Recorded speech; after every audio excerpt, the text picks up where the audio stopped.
গত ৩ দিন যাবত আমাদের গ্যাস একবারে প্রেসার জিরো হয়ে গেছে, যেটা আমাদের total generator power station totally lockdown হয়ে গেছে।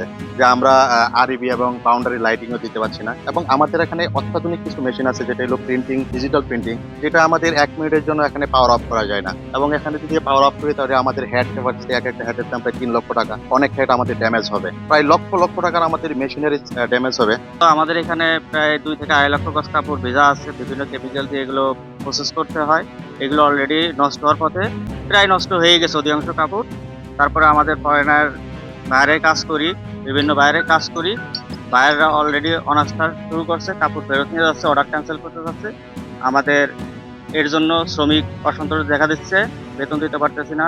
এই কস্টিক দিয়ে যে কাপড়টা আমরা প্রসেস করি, দেখা গেছে এটা আমাদের 2-4 ঘন্টার মধ্যে প্রসেসে নিয়ে যেতে হয়। এরকম অনেক কাপড় আছে যেগুলো প্রায় 2-3 দিন হয়ে গেছে। তো মোটামুটি এই কাপড়গুলো এখন আমাদের ক্ষতির মুখে। তো আমরা এইভাবে যদি চলতে থাকে তাহলে দেখা গেছে সামনে আমাদের অনেক ড্যামারেজ দিতে হবে। ফার্টিলাইজারকে যেরকম বাঁচিয়ে রাখা দরকার, বিদ্যুৎ উৎপাদনকে যেরকম প্রায়োরিটি দেওয়া দরকার, সেই সাথে শিল্প উদ্যোক্তাদেরকেও প্রায়োরিটি দেওয়া দরকার। কারণ একটার সাথে ওতপ্রোতভাবে জড়িত।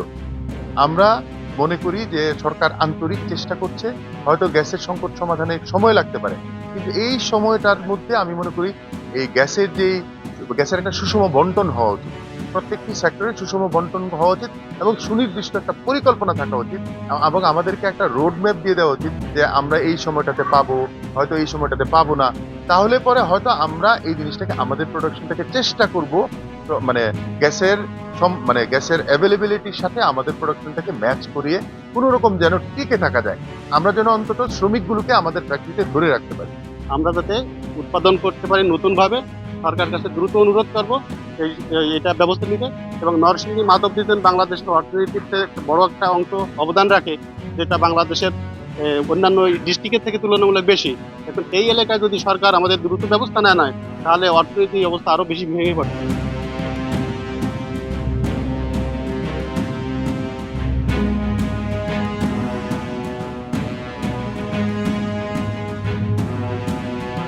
গ্যাসের সরবরাহ কম থাকায় আমরা এই নরসিংদীতে পলাশ সুব্রাশাল ফার্টিলাইজার ফ্যাক্টরি চালু রাখা হচ্ছে। এটা প্রায়োরিটি বেসিসে আমরা এটা চালু রাখছি এবং সার কারখানার প্রয়োজনীয় গ্যাস সরবরাহ করার পরে আমরা যতটুকু গ্যাস পাই সেটা আমরা চেষ্টা করি প্রথমে আবাসিক গ্রাহকদের জন্য, এবং তারপরেও যদি থাকে তাহলে সেটা আরও অধিক হারে সরবরাহ করা হয় যাতে অন্যান্য গ্রাহকরা গ্যাস পাইতে পারে, বিশেষত সিএনজি এবং শিল্প গ্রাহকরা।